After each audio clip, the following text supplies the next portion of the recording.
Lisa here. Welcome back to my channel. So before we get started, I have my little Bruno dog like right here. He's a little bit cuddly right now. We are actually dealing with him being in the process of going completely blind. So it's going really fast. He's a little diabetic puppy. So he's a little bit needier and a little bit just wanting to be close to people. So if you see me randomly doing something with my hands over here, I'm probably cuddling and petting him. But he's just likes to be really close to us right now. So welcome back to Tarot de Marseille on Earth.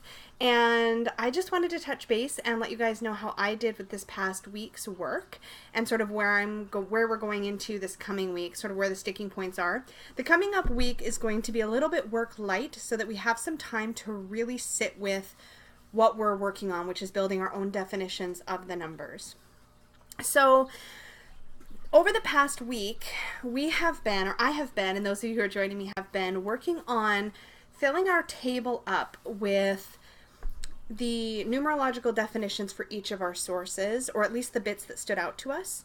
And then once that was done, the idea was to go back through and for each number, look at what was sticking out, like the keywords that were really resonating, and start to create our own distilled meanings. And this is supposed to be just an initial gut, go with your instincts, sort of temporary distilled meaning, as I put it last week. So I have just finished, actually, this evening. This is Wednesday night when I'm filming this. This video will go up tomorrow morning. But I have just finished, like on my table, I don't know if it'll focus. Let's see. Doop! Where the green is there. Those are my distilled meanings for all of the numbers.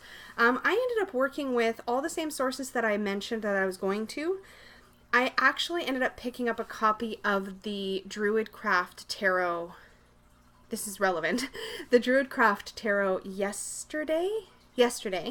And I flipped through the guidebook really quickly, and it turns out that that guidebook is also organized by number and has an entire page devoted to the meaning of each number. So if you have the Druidcraft Tarot, the version with the larger book, that might be worth a flip through if you want to kind of add another source. I'm considering it, but I'm going to try not to for myself because I've already used like 7 or 8 sources.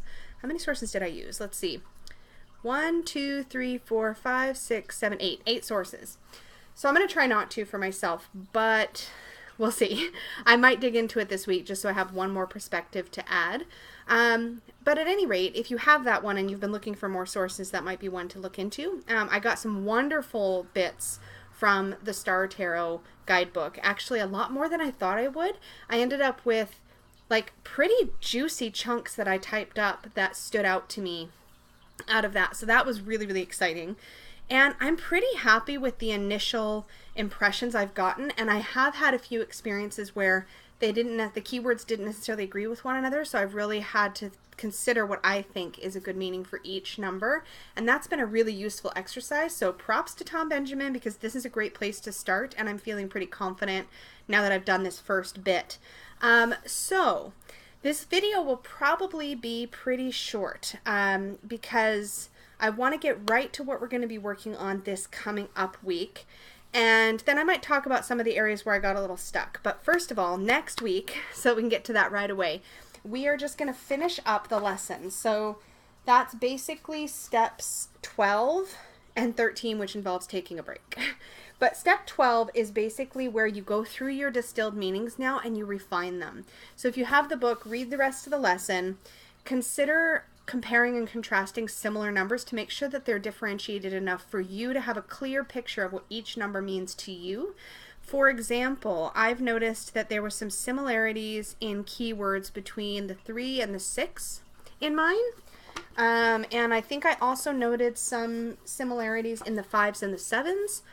And even in the 8s and the 9s, or the 9s versus the 10s, they start to blend together, especially in the higher numbers. So this week is going to be all about going through those numbers and sort of refining and making sure that they each stand out. So I might even do a little journaling on each number, just sort of free writing and making sure that I have in my head a clear picture of what that number now means to me, and make sure that my distilled meaning actually conveys that sort of longer free-form writing version of what I think that number is. Does that make sense?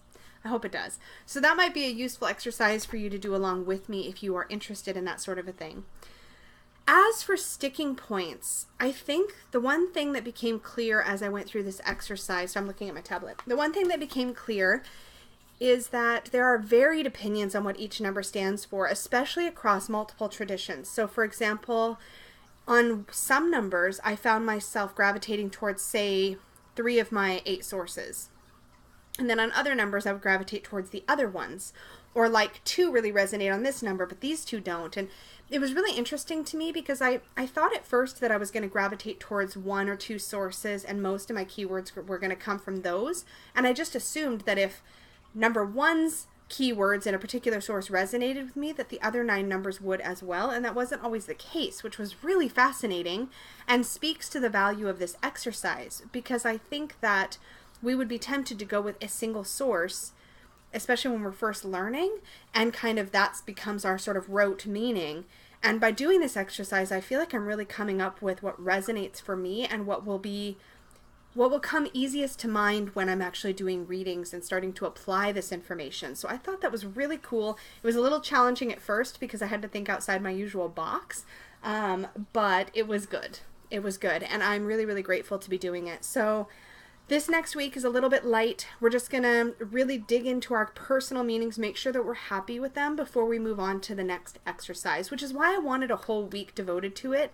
I think that initially we can tend to rely more on source information than our own selves, and I wanted to give an equal amount. So we gave a full week to our sources, and now I want to give a full week to ourselves, if that makes sense, and really sort of value that personal knowledge and that personal intuition and gut feel. So really dig in this week. I will put this information down below, so if you end up skipping parts of the video or missing something or something's not clear, I'll wrap up what we did last week and put a note about what we'll be doing next week, or at least put the information about next week for sure. I'm just thinking of how I formatted it last time. It'll be the same.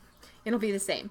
And I really encourage you to join the conversation about this experience, either in the comments down below in this video. Let me know how you've managed this week getting your distilled meanings put together. Or you can chat with us on the Supportive Tarot Facebook group, which is also linked down below. Or you can also join the discussion over at Tom Benjamin's Tarot on Earth study group, which you can join as long as you have a physical copy of the book. Tom will let you right in, and you can chit chat with other people who are also going through this process, either here in this YouTube series or just on their own, or maybe they're further ahead and you can kind of gain some perspective from people who've been through this process. So thanks again to Tom Benjamin for creating the work that we are currently studying, and I really look forward to seeing you all again in next week's video. Have a great week, y'all.